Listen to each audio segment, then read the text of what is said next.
professor Samuel na área. A dica de hoje é sobre a interpretação de um dos gráficos mais comuns, mais reincidentes em vestibulares e concursos em geral, em todas as provas de geografia do Brasil.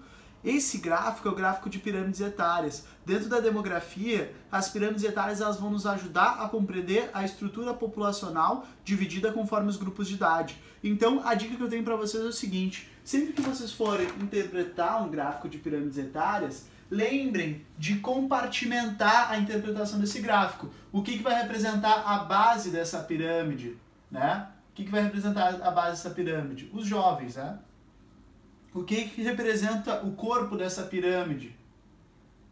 Aqui a gente tem 3 pirâmides diferentes, né? Os adultos, tá? E o que representa o topo da pirâmide? Os idosos. Então ali até 20 anos, né? De 20 a 59, né? E de 60 para cima. Então a gente tem essas 3 compartimentações. Então a gente vai pensar um pouquinho sobre alguns elementos dessas 3 pirâmides, beleza? A primeira pirâmide, a gente vê que é uma pirâmide que tem uma natalidade muito grande, né? Muitos jovens fazendo parte daquela população. Que tipo de país é esse? É um país provavelmente agrícola, né? Um país provavelmente ainda dentro de um grau de subdesenvolvimento. É um país que ainda não teve uma urbanização que leva a uma diminuição da natalidade. E isso a gente observa pela diminuição, né, desses grupos etários, né, que funcionam como se fosse uma pirâmide, como se fosse uma escadinha, que tu tem uma estrutura social ali mais precária, né? Tu não tem um saneamento tão difundido, tu não tem uma medicina de tanta qualidade, as pessoas não têm acesso à cura de muitas doenças. Então aqui a gente vê que essa pirâmide 1 ela é mais característica em lugares subdesenvolvidos, em lugares ainda mais agrários, né? Que as pessoas ainda trabalham naquele campo mais tradicional, né? Do trabalho físico. Né? Então aqui a gente tem uma alta taxa de natalidade e uma alta taxa de mortalidade. São coisas que a gente consegue obter a partir da observação do gráfico, né? Então, morre muita gente, mas também nasce muita gente, tá? Pirâmide 1. A pirâmide 2, ela está numa situação intermediária, né? Então, se a gente for parar para ver, aqui tu já tem uma gradual diminuição da taxa de natalidade, provavelmente já tem uma fecundidade um pouquinho mais baixa, né? Ali os jovens, as famílias já passam a ter menos filhos, né? Famílias menos numerosas, em torno de 2 filhos por família. Tu tem uma gradual aqui, ó, redução da taxa de natalidade. E ao mesmo tempo, a maior parte da minha pirâmide etária, elas são jovens adultos. Ou seja, os jovens adultos vão ser o motor da economia. Então esse momento da pirâmide 2 é um momento demograficamente propício para o crescimento econômico. Por que isso? Porque os adultos são onde a gente vai encontrar a maior parte da nossa população economicamente ativa. São quem trabalha e contribui com impostos. Tu não tem que nem te preocupar tanto, né, proporcionalmente com o investimento aos jovens em educação, né, pelo menos a parte mais estrutural da educação, e nem tanto com uma questão tão previdenciária, né, porque tu ainda tem uma expectativa de vida gradualmente aumentando, gradualmente vai aumentar a proporção dos teus idosos.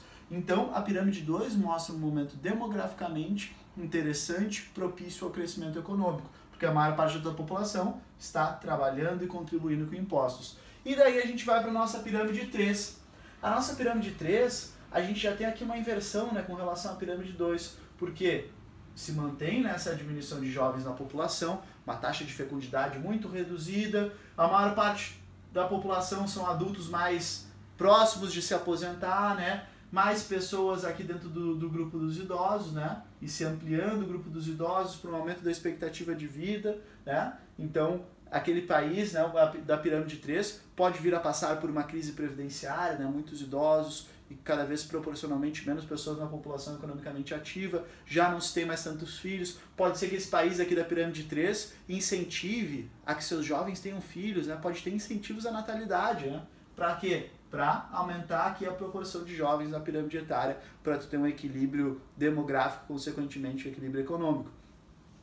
O que é interessante da gente pensar olhando essas 3 pirâmides? Essas 3 pirâmides a gente poderia encaixar cada uma delas em algum país, né? A gente poderia colocar aqui, por exemplo, Angola, né? Aqui, por exemplo, o Brasil, aqui, por exemplo, a Alemanha, né? Então, caracterizando um pouquinho cada uma dessas pirâmides, mas ao mesmo tempo, isso demonstra uma evolução temporal demográfica, né?